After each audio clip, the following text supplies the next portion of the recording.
So hello guys, good evening. তো তোমাদের থেকে আমি কিছু কিছু পায়রা সম্বন্ধে আইডিয়া নিতে চাই। অ্যাকচুয়ালি আমি তো একটা আগে ভিডিওতে বলেছি যে আমি আগে পায়রা করতাম, করেছি। তো এখন আর করি, মানে নতুন করে আবার করব, কারণ সেই ঘটনাটা আমি তোমাদের সামনে হয়তো সামান্য অল্প কিছু তুলে ধরেছিলাম।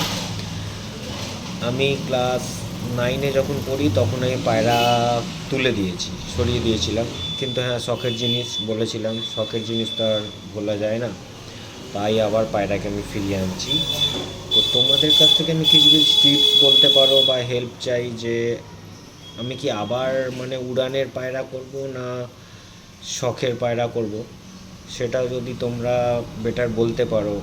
এখন শখের পায়রা বলতে গেলে আমার মনে হয় শখের পায়রাটা করাটাই বেটার হবে। আবার কখনো কখনো মন চাইছে, আগে এত উড়ানের পায়রা উড়িয়েছি এক একটা টাইম, মানে আমার পায়রা সেই সময় এত, মানে আমি অত কিছু জানতাম না যে টুর্নামেন্টের ব্যাপারে বা কিছু। হ্যাঁ, টুর্নামেন্ট মানে কি, নিজেদের পাড়ায় আশপাশে যত যারা যারা পায়রা পুষতাম আমরা, সবাই সবার পায়রা নিয়ে একটু দেখতাম যে কার পায়রা কতটা কি উড়ছে না উড়ছে, এই সমস্ত ছিল। বাট আমি কোনো বাইরে বড় সড়ো টুর্নামেন্ট খেলিনি। হ্যাঁ, তবে আমার পায়রা খুব ভালো উঠতো, এমনকি আমার আশপাশে যারা ছিল তাদেরও পায়রা খুব ভালো উঠতো। আমার পায়রা মোটামুটি ধরে রাখো, আমি সকাল 7টা 7:30টায় আমি পায়রা ওড়াতাম। 7টা 7:30টায় পায়রা ওড়াতাম, আমার পায়রার টাইমিং দিত 4:30, 5টা, 5:30 এরকম টাইমিং। কোনো কোনো সময় 6টাও বেজেছে, 6:30টাও বেজেছে পায়রা নেমেছে।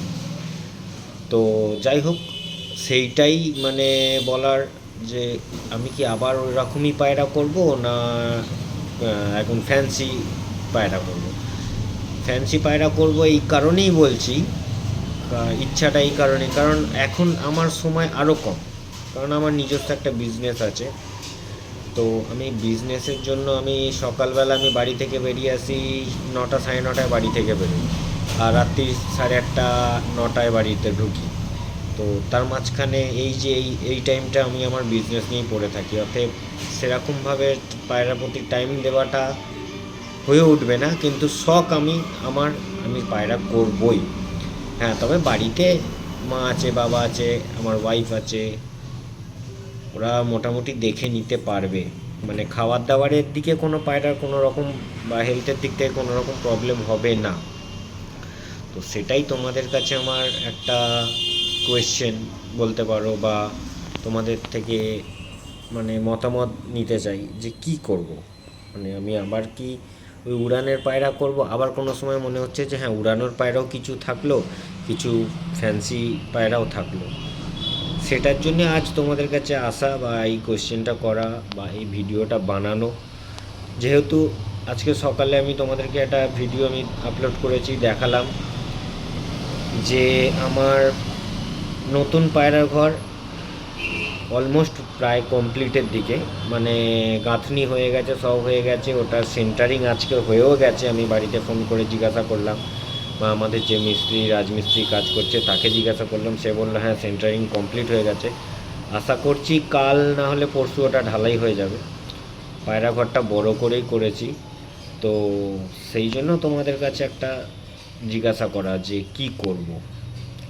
কোন করলে আমি ভালোভাবে করব, না হলে করব না। আর করেছি, পায়রার ঘর করেছি মানে তো আর কোনো নেই যে করব না, কথাটা বলাটা ভুল, করবই।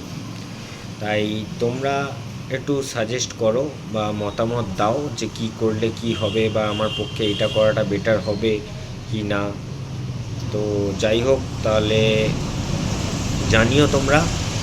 আর যদি চ্যানেলে নতুন হয়ে থাকো, চ্যানেলে নতুন অবশ্যই হবে, কারণ আমার চ্যানেলটাই নতুন।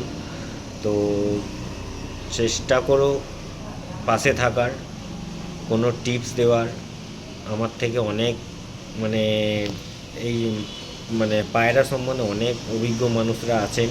আমারও অনেক অভিজ্ঞতা আছে, তবে আমি নিজেকে অতটা মানে অভিজ্ঞ ব্যক্তি বা মানুষ বলে আমি পরিচয় দেবো না বা দিতে চাইও না।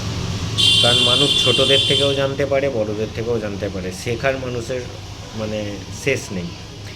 তো তোমরা এইটুকু সাপোর্ট করো, হেল্প করো, এটাই বলতে চাই।